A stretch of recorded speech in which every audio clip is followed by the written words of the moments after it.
आणि आजोबा, मोठी आजी म्हणते देवी सगळे बघते. तुमची कंबर दुखते ना? हा, हो हो हो हो. मग आता तुम्ही पुन्हा तसे केले नाही तर पहा, तुमच्या कमरेचे दुखणे देवी पूर्ण बरे करेल. आणि सांगू का, देवीलाही सांगा की चुकून तुमच्या हातून चूक झाली असे सांगितले की आपल्याला बरे वाटते. मी भावंडांशी उगीचच भांडले आणि ते मला नंतर उमगले तर मी लगेच देवीला सांगते.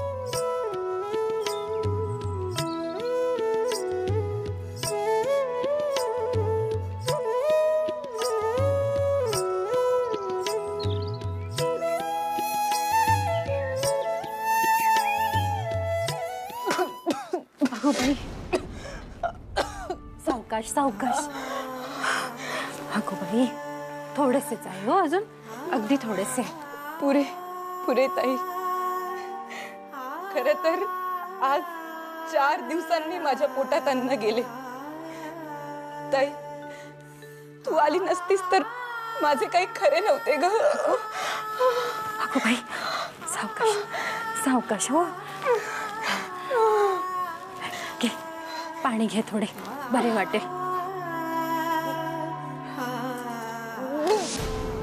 बाई, आता घाबरायचं नाही, मी आहे ना, सारे काही ठीक होईल आता. हा, तू दरवेळी माझ्यासाठी धावून येतेस. मग काय करणार, दरवेळी तुझी अशी भयानक परिस्थिती होते. अगो 11 बाळंतपणे झाली, जीवानीशी जातेस की काय असेच वाटते हो दरवेळी. काय करणार, बाईचा जन्म म्हणजे हे भोग चुकतायत का? 15 दिवसापूर्वी ते गोडबोल्यांची सून बाळंतरोगात गेली. काय? त्याआधी नारायण पेठेतल्या यांच्या चुलत भावाची बायको दगावली. तेव्हापासून माझे मन धास्तावले. मला अशी धाप लागायला लागली ना, तशी मी यांना म्हणाले, तुम्ही पालगडहून ताईला आणण्याची व्यवस्था करा. हे सारे ऐकले ना की कीव येते हो अगदी स्वतःची. रागही येतो. बायका अशा मरतात, काय किंमत आहे हो त्यांच्या जीवास. अगदी लहान वयात आई पण येते, एका पाठोपाठ एक बाळंतपणे, आणि त्यात सासूरवास आहेच. ते एक जणींच्या नशिबात बरीच भर घालायला. कधी कधी वाटते सदा इतका कळवळून नवमतवाद मांडतो ना, ते खरेच आहे. त्यालाही भारी राग आहे हो जुन्या विचारांच्या मंडळींचा. इथे पुण्यातच आहे, पालगडला काय कथा असेल. आई आई, मी परत जातोय पालगडला. मला कंटाळा आलाय ग इथे पुण्यात. काय? आणि तसंही बारकू काका आहेच ना तुझ्या सोबतीला, मग मला जाऊ देत ना. हा, झाले का तुझे सुरू? फक्त स्वतःचा विचार कर हो. इथे मावशीची काय परिस्थिती आहे ते बघतोयस ना. भाऊजींना मदत लागते, काही नाही जायचं कुठे. काय झाले, 10 दिवस आई सोबत राहिला असता. तिथे घरात सदा सोडला तर तू आणि नानू कधी विचारायला तरी येता का मला? काय जायचं नाही कुठे. अगं काय ग आई, सदा आणि बाबू नानूच्या स्वभावात खरंच खूप फरक आहे हो. हसू नकोस, रडायची वेळ येते माझ्यावर. अगं, तू आल्यामुळे 4 घास जास्त गेले आणि खूप दिवसांनी हसूही आले.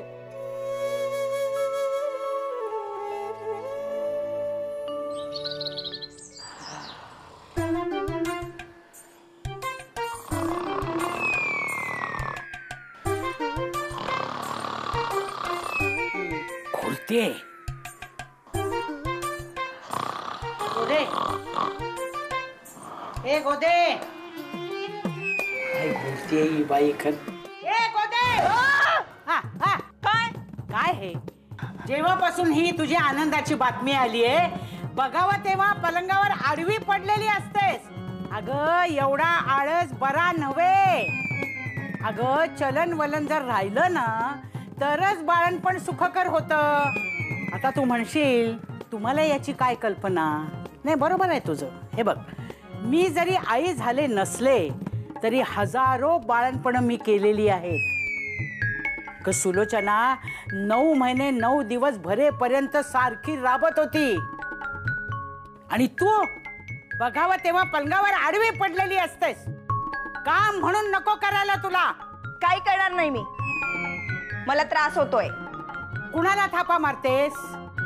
मला वैद्यभाव म्हणाले चांगली ठणठणीत आहे, काहीही झालेलं नाहीये तुला. सुलोचना नाहीये घरात. चल मदतीला चल चल. सांगितलं नाही एकदा नाही करणार म्हणून. गोदे उठ. काकूने एकटीनेच करायची का काय काम? सुलोचना वहिनी नाही आहेत घरात, माहित नाही तुला? चला उठा, कामाला लागा.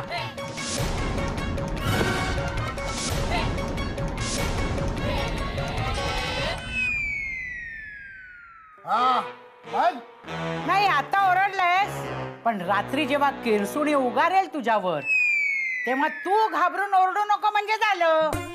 काकू काकू म्हणतोय मला. मला भूक लागली. अगो पण तू थालीपीठ खाल्ले होतेस ना. शेंगदाण्याची भूक लागली. कोल्हाटकर आजोबा म्हणाले म्हणून होय. जा जा घरी जाऊन गुळ शेंगदाणे खाऊन घे. ये सखू. हा वाचवलेत तुम्ही आज. अजबच पद्धत आहे हो तुमची. कसं काय सुचते तुम्हाला? ते नाही ठाऊक, पण मी कोल्हाटकर आजोबांचे कृत्य पाहिले होते आणि त्यांनी तुमच्याशी लबाडी केली त्याचाही मला राग आला. ते सगळे मनात घोळत होते, मग आपोआप सुचले. पण तुमचा उपाय नेमका कामी आला. मला तर खरेच वाटत नाहीये की वसुलीचे पैसे मिळाले आणि गेलेला रुपयाही. कमालच केलीत तुम्ही. हो, पण त्यासाठी मी कोल्हटकर आजोबांना वेठीला धरले. ते बरोबर नाही ना. पण ते जे वागले ते तरी कुठे बरोबर होते?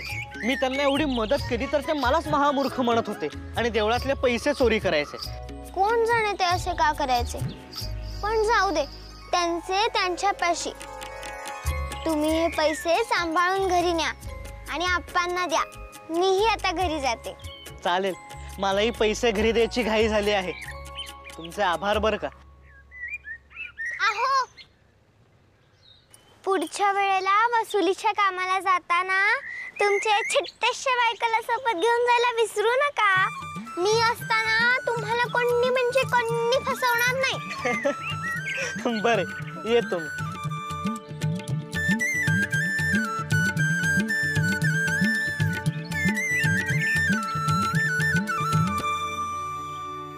अनंता, कोणी पाहिले नाही ना तुला? नवमतवाद्यांसाठी धोकादायक गाव आहे. नाही नाही, कोणी नाही पाहिले आणि तसंही मला कोणी ओळखतही नाही. असो, आधी मला सांग नर्मदाताई आणि प्रभाकरची खुशाली. बाळकृष्णा, आनंदाची बातमी आहे. दोघांचे शुभमंगल झाले. या दोघांचे लग्न विष्णू शास्त्री पंडित यांनी स्थापन केलेल्या विधवा विवाह मंडळातील कार्यकर्त्यांनी लावून दिले. खरोखरच भले हो त्या ईश्वरचंद्र विद्यासागर यांचे, ज्यांनी विधवा विवाह कायद्यासाठी ब्रिटिश सरकारकडे याचना दाखल केली होती आणि ब्रिटिश सरकारने तातडीने पावले उचलून 27 जुलै 1856 मध्ये विधवा विवाहाचा कायदा अंमलात आणला. पुढे विष्णू शास्त्री पंडित यांनी पुण्यात 1865 साली विधवा विवाह मंडळाची स्थापना केली. बरे, नुसते ते स्थापना करून थांबले नाहीत, तर जेव्हा 1874 साली त्यांची पहिली पत्नी वारली तेव्हा त्यांनी वामनराव आगाशे यांची विधवा कन्या कुसाबाई हिच्याशी पुनर्विवाह करून समाजासमोर एक आदर्श ठेवला. आज त्यांच्या मागे त्यांचे कार्यकर्ते तितक्याच जोमाने हे कार्य करीत आहेत. आपणही आज त्या कार्याचा एक भाग झालो आहोत. आणि प्रभाकर नर्मदा यांना केवळ बळी जाण्यापासून वाचवले नाही, तर त्यास संजीवनी दिली. फार समाधान झाले अनंता. परंतु तुझे काय, तू अद्याप इथेच घुटमळतो आहेस. उमेला समजावून थकलो. ती भलत्याच भ्रमात आहे आणि त्या धूर्त त्र्यंबकने 7 दिवसांची मुदत दिली आहे. आता नाईलाजाने मला उमाला बेशुद्ध करून पळवून न्यावे लागणार आहे. नाहीतर ती मूर्ख मुलगी त्या म्हाताऱ्याच्या गोड बोलण्याला भुलून नसता मनस्ताप दे. अनंता, तू देशील ना साथ? अरे म्हणून तर आलो आहे. ठीक आहे, आज रात्री मी तिला भूल देईन. तू बैलगाडी घेऊन गणपती मंदिराच्या मागे, आपण तिकडून जाऊ. ठीक आहे.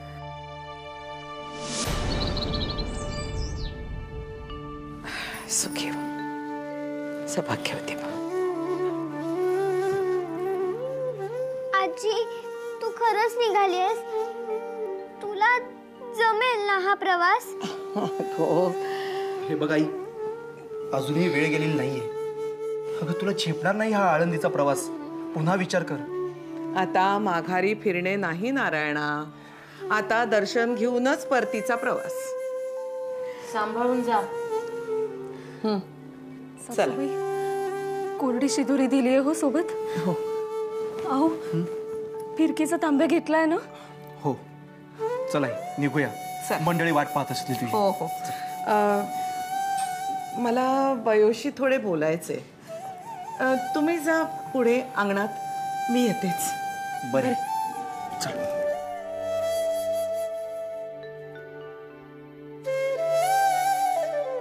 का रडतेस बयो?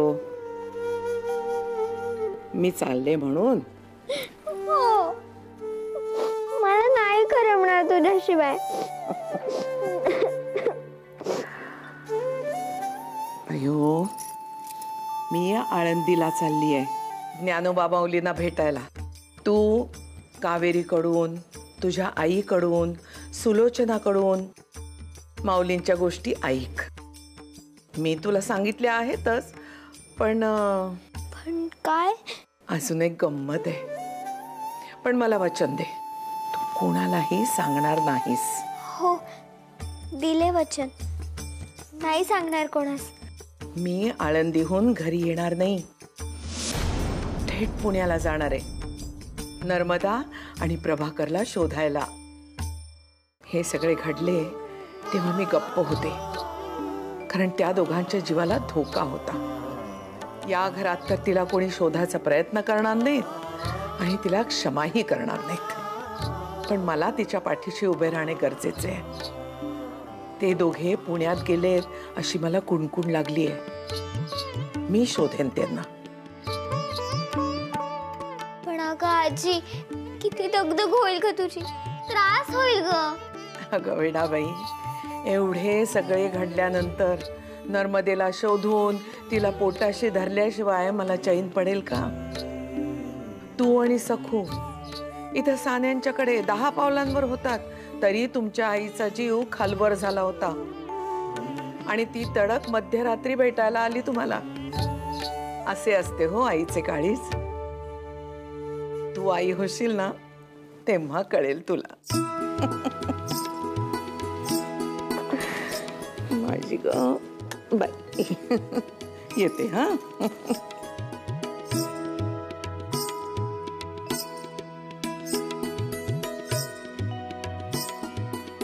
आई होईन तेव्हा, म्हणजे आई म्हणते तशी मी माझ्या श्यामची आई होईन तेव्हा. बाई ग, किती ते काम. माझ्या या अवस्थेतही मी काम करते आणि त्याच अवस्थेत असणाऱ्या स्वतःच्या बहिणीसाठी जाऊबाई कामधाम घरदार सोडून पुण्यात जाऊन बसल्यात. शोभते का हे? शोभते का म्हणजे काय? ती गेल्यानंतर तुझी बातमी कळली ना. काही काय वेळचं भानही नाही तुला. तुम्ही उगाच माझ्याशी वाद घालू नका. जाऊबाईंना ताबडतोब असा निरोप धडा. तिकडे आपल्या बहिणीची उद्बस करणार का आणि इकडे माझ्याकडे कोण लक्ष देणार? अगं तिची बहीण कृष आहे, आजारी आहे, तुझ्यासारखी दुधा तुपात लोळलेली नाही आणि ती तिच्याशी भांडत नाही, प्रेमानं बोलते, तुझ्यासारखं नाही. घ्या त्यांचीच बाजू घ्या. सदैव जाऊबाई मग त्यांचीच बाजू घ्या. माझे कोण कधी पुरवूच नका तुम्ही. दाखवायचं फक्त मी मोठी न्यायी आहे, पण सतत दुजाभाव करायचा. उद्या माझ्या मुलांच्या आणि जाऊबाईंच्या मुलांच्या बाबतीतही असाच भेदभाव कराल तुम्ही. अहो लबाड आहात तुम्ही, लबाड. का ग आजीवर काही आरोप करतेस काकू? तिला काही बोलू नको. शोभते काय तुला? हे बघ सदा काय रे, हा काकूला उलट बोलतोय? अरे मान ठेवायचे भान आहे की नाही तुला? काका काका दूर हो, हात नको लावूस तू. मामाजी, भाऊजी, ओ सदाने काकाच मारले. काय चाललंय? अरे काकाला मारतोस? मोठ्या सगळे मान वगैरे आहे का नाही? अहो मी काही नाही केले. तोंड बंद कर. उलटून बोलणं वाढतच चाललंय तुझं. अहो पण त्यांनी काही केलेलंच नाहीये. बघा बघा कसे पाठीशी घालतायत. मामांजी आता तुम्हीच न्याय करा. हो साधी समज सुद्धा द्यायची नाही का हा चुकला असेल तर? पण त्याची काही चूक नाहीच आहे. तुम्ही नका त्याला पाठीशी घालू. ती सुलोचना नाही म्हणून तिचे काम तुम्ही नका करत बसू. शिवाय समजदार ऐकणाऱ्याचा नाहीये तो. मनमानी वाढतच चालल्या दिवसेंदिवस त्याची. नाही शिक्षा द्यायला हवी याला. चल अरे ऐक.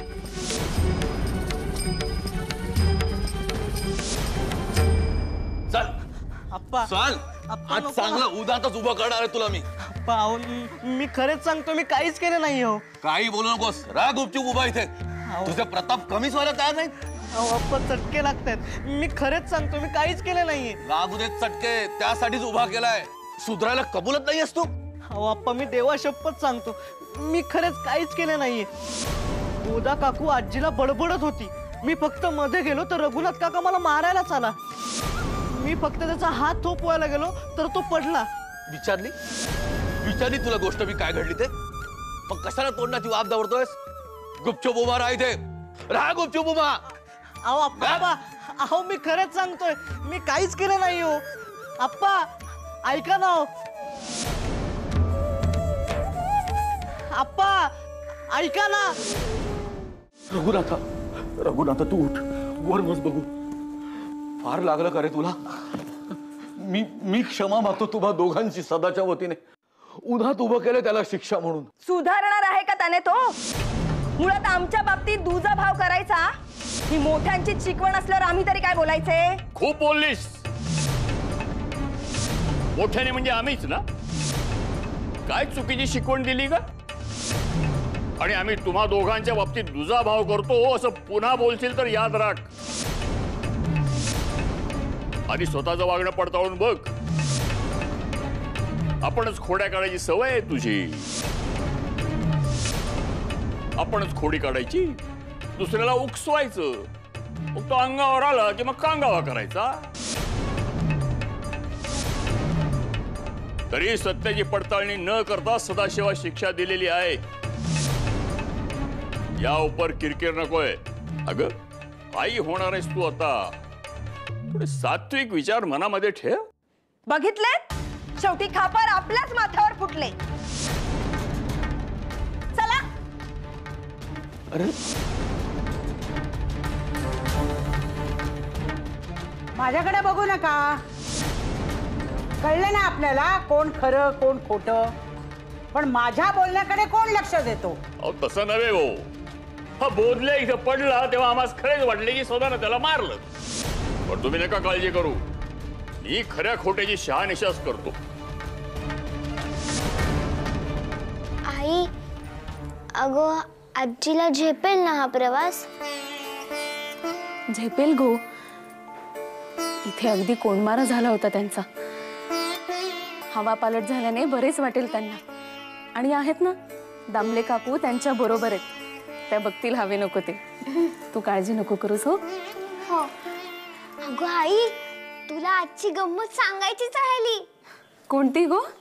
अगो कोल्हाटकर आजोबांची. अगं बाई. अगो आज आहोंना मी त्यांचा 1 रुपया मिळवून दिला. ते कसे काय? अगो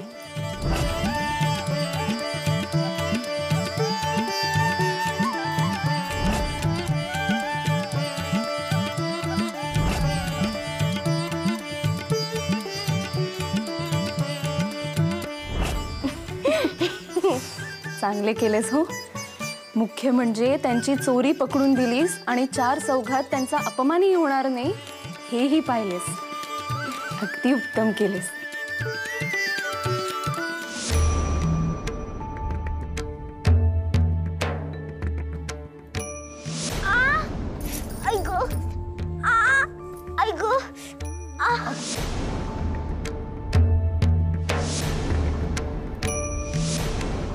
बरो काय झाले? माझ्या पायाचे तळवे भाजतायत. अगं पण एकदम काय झालं तुला?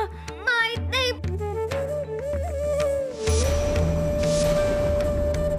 खूप चटके बसतायत. बरं थांब, मी तेल घेऊन आले.